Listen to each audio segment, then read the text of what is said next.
Beth, pra você, o que é droga? Deixa eu pensar. Bom, tem diversas formas de a gente pensar a droga. A droga ela pode ser pensada do ponto de vista químico, ela pode ser pensada do ponto de vista das relações. Então, do ponto de vista químico, por exemplo, você pode pensar nas drogas que a gente considera como drogas lícitas e drogas ilícitas. Tá? Por que químico? Porque ela vai atuar naquele organismo, fazendo com que aquele corpo se torne dependente daquela determinada substância. Tá? Num primeiro momento fisicamente, depois psiquicamente também, por exemplo. Dentre as drogas lícitas, a gente tem não só as bebidas, que são comumente citadas, mas também a gente tem as medicações, a gente tem determinados alimentos que podem viciar a pessoa. E das ilícitas, então, a gente tem cocaína, maconha, êxtase, essas drogas que são mais marginalizadas.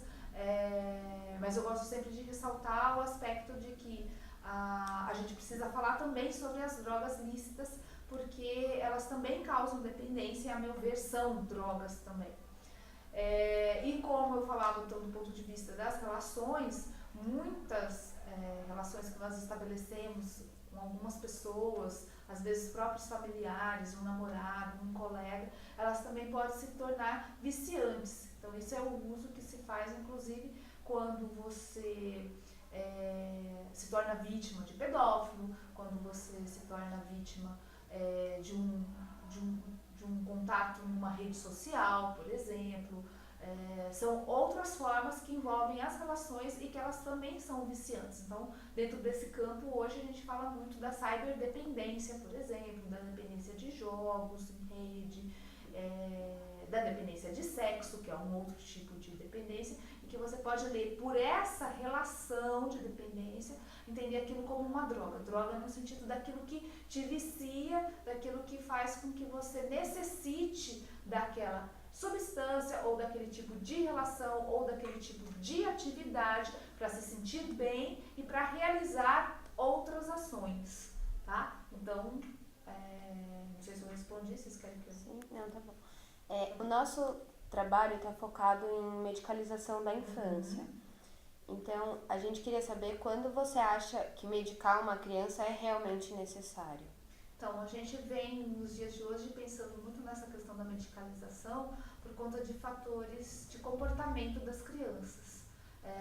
Do ponto de vista simplesmente biológico, quando você adoece, de um modo geral, a gente consegue pensar no uso adequado da medicação. Quando você pega adolescente, por exemplo, às vezes para emagrecer ou alguma coisa desse tipo, está relacionado ao corpo, mas muitas vezes não é necessário, é uma coisa que se faz por uma necessidade psíquica daquela pessoa e pode ser entendido como uma droga.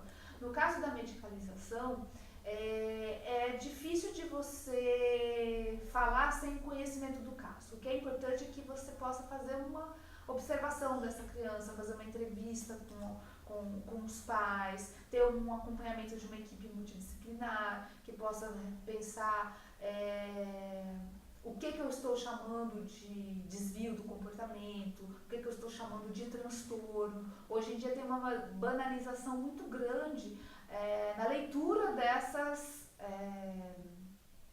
desses transtornos. Então, uma criança que não presta atenção em sala de aula, você já começa a rotular como se ela tivesse um déficit de atenção, e quando você rotula, quando você encaixa ela num determinado diagnóstico, logo, dependendo da leitura que você faz, você pensa numa medicação para conter isso que a criança não corresponde ao que é esperado pelo adulto.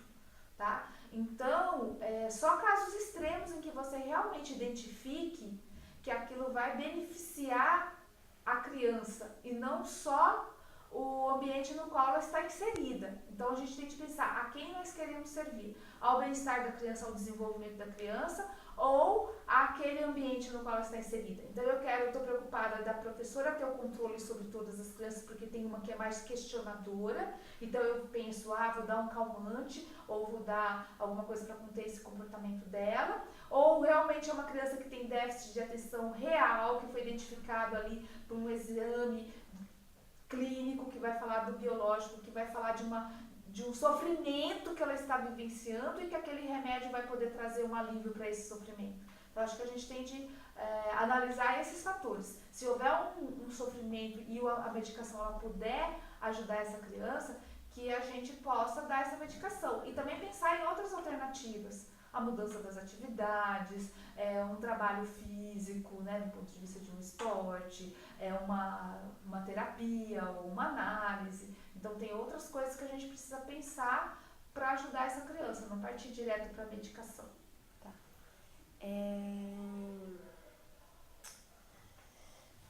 Com esse diagnóstico, você acredita que tem transtornos específicos que demandam uma medicação?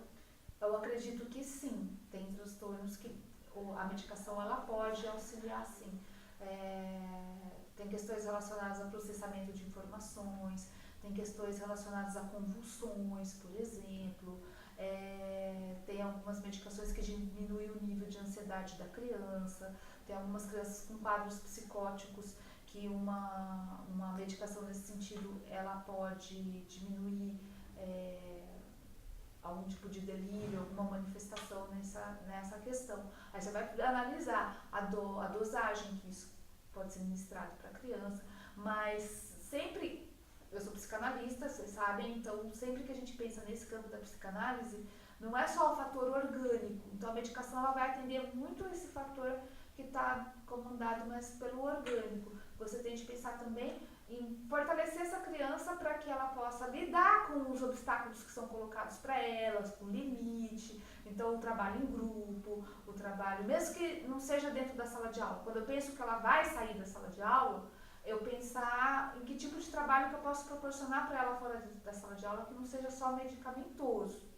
Tá? E dentro da sala de aula também, a professora não se abster de lidar com essa criança porque ela tomou uma medicação, mas também pensar em inserir no grupo, a proposta que é oferecida para a criança também. Então, eu vejo muito comum alguns pais que colocam a criança em milhares de atividades, então atividades de manhã, de tarde, à noite, todos os dias da semana, e se queixam que a criança ou ela é muito cansada, ou ela é meio deprimida, ou ela é muito excitada, e pensam em dar uma medicação, mas não param para pensar também no que eles estão cobrando de uma criança, entende? Então, eu acho que a gente também tem de ter esse outro olhar.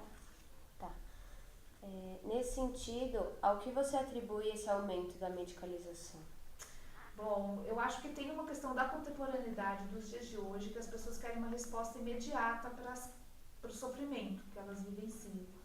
Então, é muito comum os pais logo pensarem nessa dimensão. E a medicação, ela está muito mais próxima de uma resposta biológica também. Então, você pensa, bom, tá com um problema, eu vou dar um remédio. Então, se ele não consegue prestar atenção, deve ser por conta de uma questão biológica. É mais difícil de eu pensar que eu, pai, mãe, tenho uma responsabilidade nisso, que eu, professor, tenho uma responsabilidade nisso, que eu vá ter de mudar o contexto da minha família, os meus hábitos, as minhas crenças. Então, eu vou associando mais ao biológico e aí eu resolvo mais rápido porque eu dou um remédio para a criança.